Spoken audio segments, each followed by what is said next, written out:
Hasanul Basri rahimahullah, ya Syekh, ada orang yang suka nakut-nakutin kita.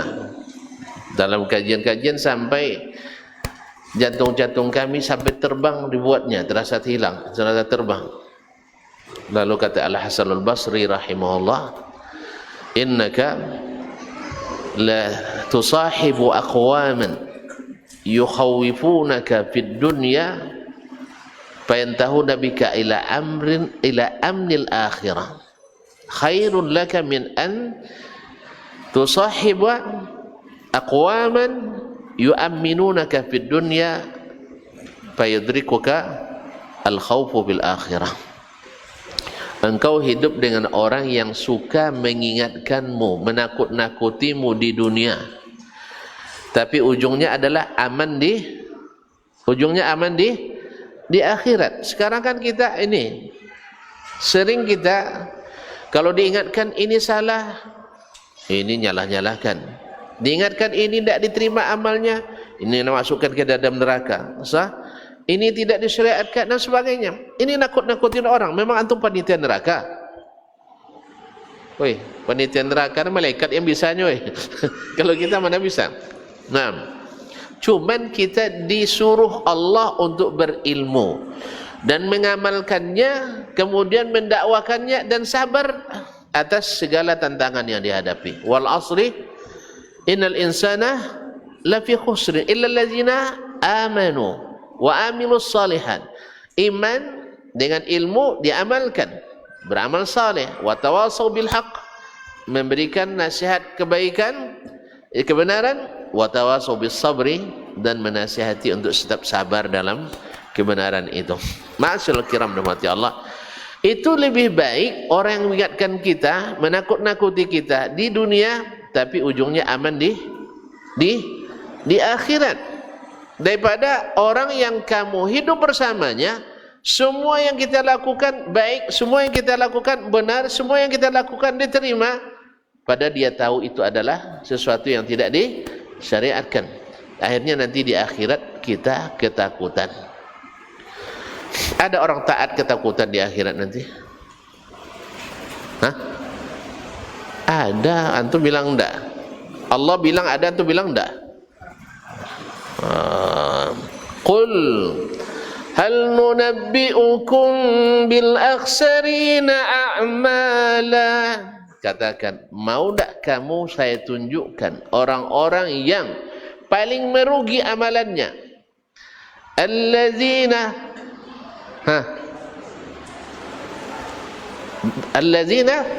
dhalla sa'yuhum fil hayatid dunya wa hum yahsabuna annahum yuhsinuna sun'a. Orang-orang yang sesat usahanya di dunia. Dia apa sosial tadi so? Apa yang membuat orang sesat tadi?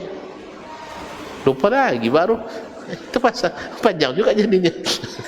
Sesat karena tidak ikut Nabi sallallahu alaihi wasallam. Kalau tidak ikut Nabi sesat tidak? Pasti.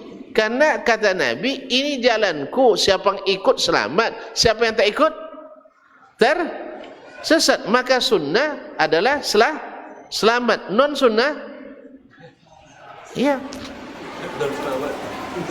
Nah, yang non sunnah ini orang taat atau bukan? Disebutnya sebagai orang taat. Wahum yuhsinuna annahum wahum yahsabuna annahum yuhsinuna sun'a. Mereka mengira mereka sedang berbuat baik, padahal mereka orang paling merugi. Kenapa rugi? Modal habis, tenaga terkuras, hasil wujuhun yawma idzin hal ataka hadithul ghashiyah wujuhun yawma idzin khashiyah.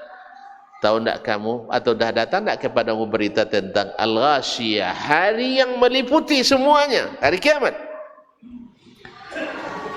Wujuhun yawma idzin khashiyah, wajah-wajah pada hari itu,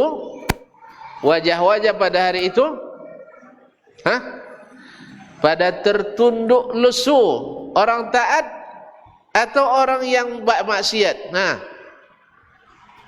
Sambung ayatnya. Amilatun nasibah. Apa makna amilatun? Orang yang beramal. Nasibah dengan bekerja keras dan bersusah payah. Jadi beramal bersusah payah, tapi ujung-ujungnya oi, tasla naran hamiyah, tapi terjerumus ke dalam api neraka. Apa sebab? Karena menyimpang dari jalan selamat. Antum mau tak diingatkan? Mau tak ditakut-takuti? Tak mau ya? Hah? Kata Al-Hasan Basri, kalau ada orang mengingatkan kita, nakut-nakuti kita, oi, jangan buat yang tidak diperintahkan, nanti masuk surga, masuk neraka. Maka diinikan kita, ditakut-takuti, sebab melaksanakan yang tidak disuruh, nanti ditanya, yang menyuruh kamu siapa? Yang nyuruhnya siapa? Kalau Allah berarti taat pada Allah. Tapi kalau yang nyuruh syaitan berarti taat pada syaitan. Kalau nyuruh pikiran berarti taat pada pikiran. Kalau nyuruh perasaan berarti taat pada perasaan. Kalau pengalaman berarti taat pada pengalaman. Pengalaman bisa kasih pahala? Pengalaman bisa kasih pahala? Enggak. Pikiran? Enggak. Perasaan? Enggak. Yang kasih pahala? Allah. Allah kasih gaji tak kita kalau yang kita kerjakan bukan yang dia suruh? Ada gajinya? Tuan-tuan, ada orang kerjakan kebun antum tak disuruh, digaji? Hah? Mantap tuh kalau digaji, mantap tuh. Pas juzuk kena KUHP pasal berapa Pak? Masuk ke lahan orang tanpa izin? Pasal 355 ya? Hah? Tak apalnya? Kena itu nanti. Siapa yang suruh anda? Ya tiba-tiba bangun subuh, kita selesai sholat di masjid, pulang ke rumah, tak ada aja orang nyapu dalam rumah kita. Laki-laki pula. Kenapa kamu sapu? Saya mau gaji Pak. Antum kasih? Antum kasih? Kenapa enggak? Enggak ada pernah saya suruh tanpa izin. Sahih. Jadi oleh itu kaum muslimin dan muslimat dirahmati Allah, kadang-kadang orang berbicara tentang masalah kan ada yang penting asal baik, sah. Kan Allah katakan waf'alul khaira la'alakum tuflihun, buatlah yang baik-baik kalian akan menang. Sahih. Tayyib. Ini perintah umum. Antum kalau sudah dapat perintah umum, jelas, lalu antum kerjakan pekerjaan khusus. Kalau nak dapat pendapatan di situ harus ada SK khusus atau cukup SK umum? Sebagai contoh nampak. Ada bupati sekarang tak? Calon bupati ada? Mantan bupati? Pegawai bupati? Tak ada. Bahaya, tak ada yang ngaji soalnya. Tim sukses bupati ada? Ma'asyiral kiram dirahmati Allah, bupati di-SK-kan oleh dia Menteri Dalam Negeri. Saya, naam, beliau dalam SK disebutkan berhak mendapatkan pendapatan yang sah sesuai peraturan perundang-undangan yang berlaku. Sah? Ini kan SK umum nih, asal sesuai dengan peraturan perundang-undangan berlaku. Dapat PT. Ya Allah, tak paham juga. Dapat pendapatan. Sekarang dia bangun jembatan di depan, di dalam sungai nyebrang sungai Kuantan. Lalu dia andalkan SK pengangkatan. Lalu dia ambil pendapatan dari situ. Sah atau tidak sah? Yang mengerti pemerintahan, ayo. Berhak tak dia dapat pendapatan di situ tanpa SK khusus? Ini tidak ada yang pengalaman. Mana tim sukses tadi mana? Nah, itulah pentingnya orang-orang pemerintah itu harus ngaji biar paham. Ya, kalau tidak paham nanti itulah dihasut oleh orang-orang yang bermaksud, akhirnya membuat keputusan yang merugikan agama, bangsa dan negara karena tidak berilmu. Ini tidak jarang orang-orang tidak berilmu dia hasut oleh orang-orang yang sok-sok berilmu, akhirnya buat keputusan yang merugikan. Masyaallah salam terafiyat. Jadi kaum muslimin ini harus perlu SK khusus. Tidak cukup dengan SK umum. Demikian juga Allah Subhanahu wa taala mengajarkan kepada Rasulnya sallallahu alaihi wasallam, tidak asal baik lalu dikerjakan, harus ada perintah khususnya. Nah, kita diingatkan begini, kata Hasan Al-Basri, lebih baik daripada orang yang memberikan legitimasi terus. Buya, ika boleh lay. Itu boleh. Itan lay. Itan haram, ika halal, boleh ka dua.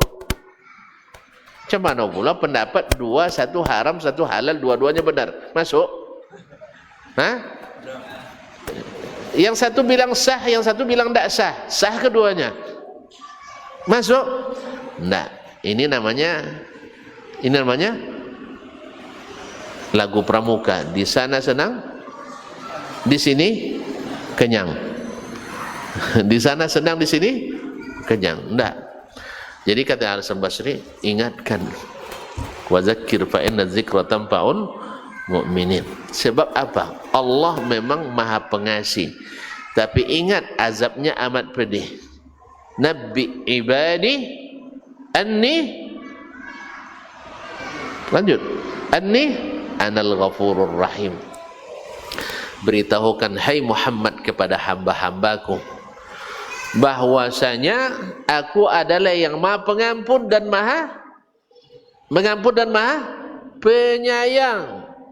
Tapi di ayat itu juga Allah sebut wa anna adzabi huwal adzabul alim, dan azabku juga azab yang sangat pedih. Ketika Allah umumkan wa ista'adzana rabbukum la in syakartum la azidannakum, ketika Allah umumkan, Rabb mengumumkan, kalau kalian bersyukur aku tambah, tapi kalau kufur wa la in kafartum inna azabi la syadid, tapi kalau kalian kufur azabku amat pedih. Nah, ini manusia itu difitrahkan Allah senang ditakut-takuti dan harus pula diberi harapan, diberikan harapan dan harus ditakut-takuti. Sahih? Dari situ lahir cinta, berharap diterima, takut ditolak. Maka kalau cinta ditolak, maka cinta ditolak, maka dukun bertindak. Jadi kaum muslimin dan muslimat dirahmati Allah, jadi memang kita harus hidup dalam cinta ini, yaitu dengan dua sayap al-khawf war raja. Dan dua sayap ini harus digunakan kedua-duanya. Kalau antum gunakan sayap raja saja, akan lahir orang-orang yang pemalas. Orang-orang malas. Apa dia bilang? Saya kan ditakdirkan masuk surga. Kalau udah masuk surga itu apalagi salat payah-payah, apalagi puasa payah-payah, pergi haji dan umrah payah-payah, bayar zakat payah-payah, sah? Jadi akhirnya mereka meninggalkan amalan-amalan. Akhirnya lahir aliran Murji'ah. Yang satu lagi, awak ada ditakdirkan masuk neraka-nya, sah? Harga tanggung-tanggung basah, tanggung-tanggung basah lebih baik terjun aja. Akhirnya mereka berbuat semaunya. Jadi putus harapan bikin orang hilang arah. Terlalu berharap bikin orang tertiarap. Tapi harus harap dan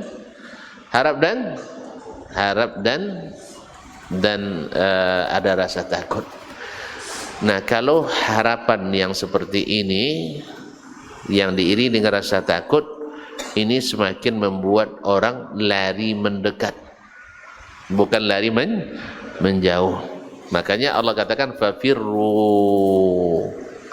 Minallah atau ilallah?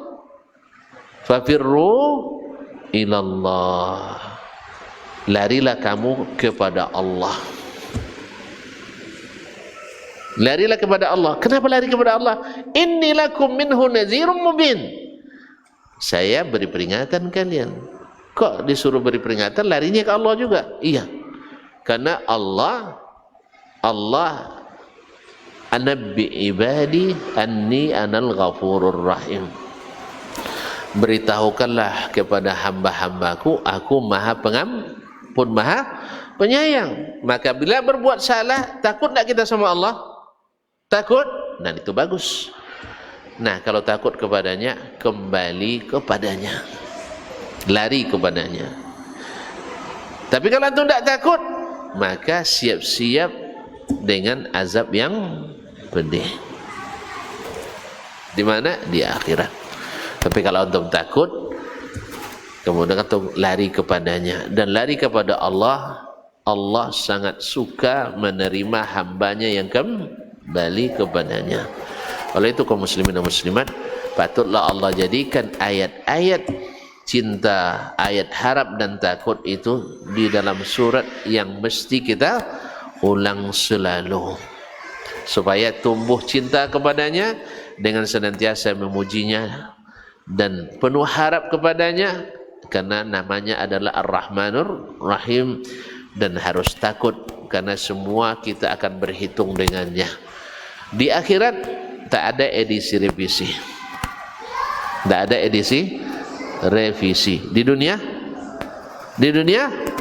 ada. Makanya kalau sudah jelas kebenaran, jangan ragu untuk meninggalkan kebatilan. Kalau sudah jelas as-sunnah, jangan ragu meninggalkan non-sunnah.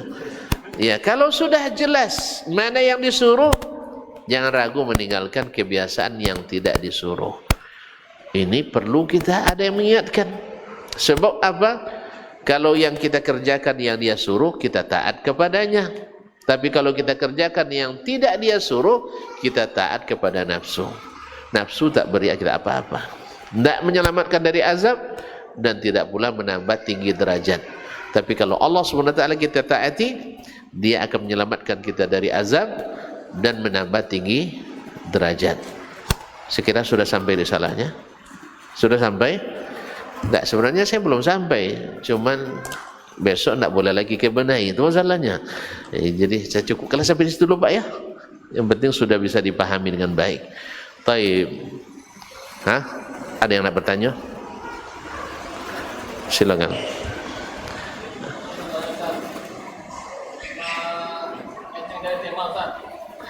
Apa?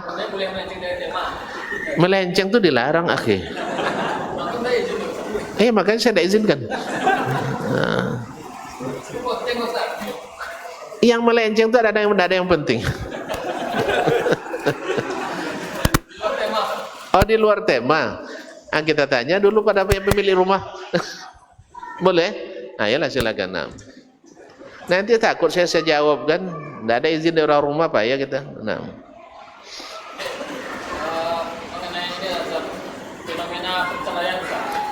La ilaha illallah. Gara-gara cinta. Jadi di daerah kita ini banyak terjadi gitu kan. Orang yang sudah bercerai nikah lagi. Orang sudah bercerai nikah lagi, baguslah. Ya maksudnya sampai talak berapa baru bisa nikah lagi kan? Dan apa syaratnya nikah lagi? Yang sudah cerai nikah lagi itu syaratnya apa? Ya udah talak berapa yang bisa seperti itu? Ya boleh cerai, nak nikah juga mesti cerai. Ikhwan. La ilaha illallah Muhammadur Rasulullah. Memang talak jatuh, sayang pun tiba. Ikhwani, bapak dan ibu yang saya muliakan, saya sudah pastikan, saya tidak ragu sedikit pun, semua kasus rumah tangga itu, problema rumah tangga akibat tidak jalannya perintah Allah di rumah itu. Pasti. Baik dari suami maupun istri. Pertama contoh, yang wajib menafkahi adalah suami. Nah, bila yang mencari nafkah istri, rusak sistem. Makanya tercatat di pengadilan agama dari yang mengajukan khulu', tahu khulu'nya? Tidak ada rujuk dulu lah. Ya, tidak ada rujuknya. Khulu' yaitu 69% itu didominasi oleh pegawai, guru dan dosen. Waktu itu di pertemuan dengan Pak Menteri Agama tuh di Pekanbaru tuh di Kemenak Kanwil kan, dan dia nyampaikan itu datanya. Lalu ada yang nyeletuk gara-gara sertifikasi itu Pak katanya. Jadi istrinya dapat sertifikasi, suami tukang habisi.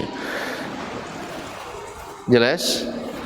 Istri yang pagi pergi pulang petang, suami kerja di warung nepuk-nepuk meja sambil ngisap-ngisap pembakaran mulut. Ini pembakaran mulut ini lebih bahaya daripada pembakaran lahan dan hutan. Ini harus disadari ini. Pahit memang. Terima tak terima urusan tuan-tuan. Nah, ibu-ibu pasti tidak senang juga dengan kebakaran mulut itu. Iya Bu ya?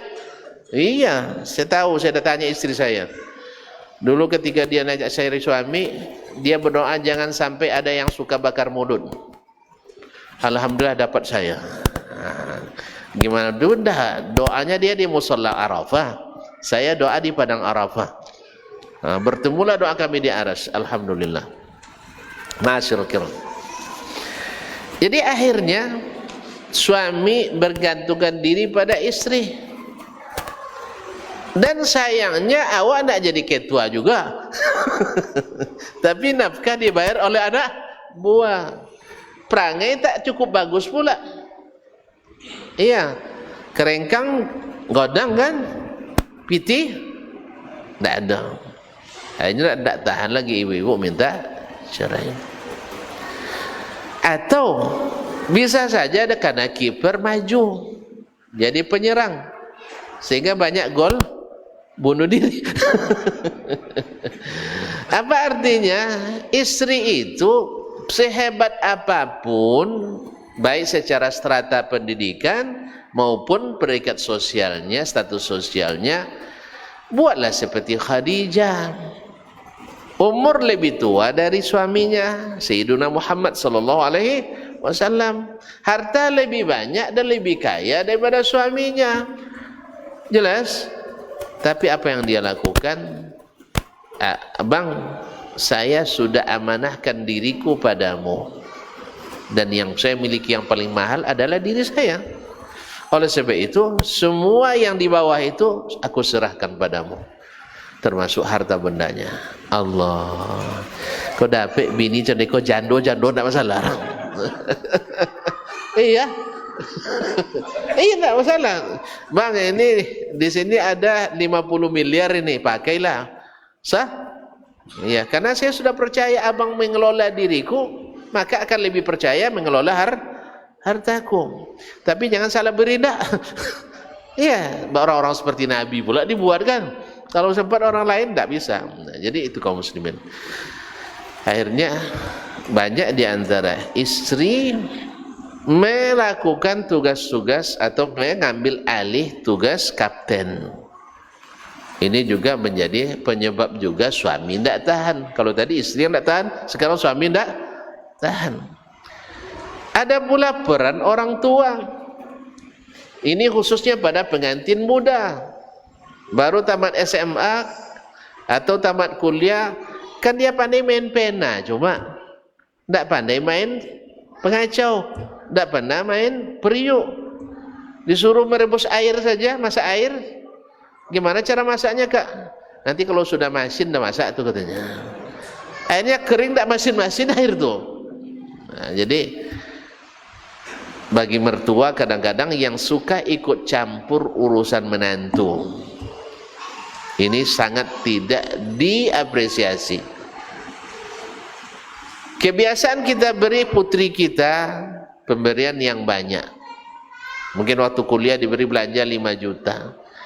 Menikah sama suami yang baru dapat kerja, mungkin jadi muazzin. Apa gaji muazzin, Pak? Hah? Tidak ada gaji ya, alhamdulillah. Atau jadi honorer yang rata-rata di bawah UMK. Nanti anak biasa manja, tambah lagi keyakinan sebagian mamanya, anak saya harus jadi ratu dalam rumah tangga, tidak boleh jadi babu. Dianggapnya masak sebagai babu, dianggapnya nyuci sebagai babu, dianggapnya nyapu sebagai babu. Memang raja tidak boleh nyapu? Woi, tidak boleh nyapu ya? Ratu tidak boleh nyuci? Justru kalau dia nyuci, nambah tinggi derajatnya. Masya Allah, luar biasa ratu kita. Sah? Sah ya? Kalau dia pandai masak, Masya Allah, walaupun ratu tapi masih mau masakin untuk suaminya. Sah? Makanya ketika ratu tidak mau masak, ajak kerja menggaya aja, makanya para raja banyak ngambil selir. Ngerasainlah itu. Nah, jadi kaum muslimin dan muslimat dirahmati Allah SWT, Nabi manusia paling mulia juga mengerjakan itu. Nah, ini kadang-kadang juga masalah.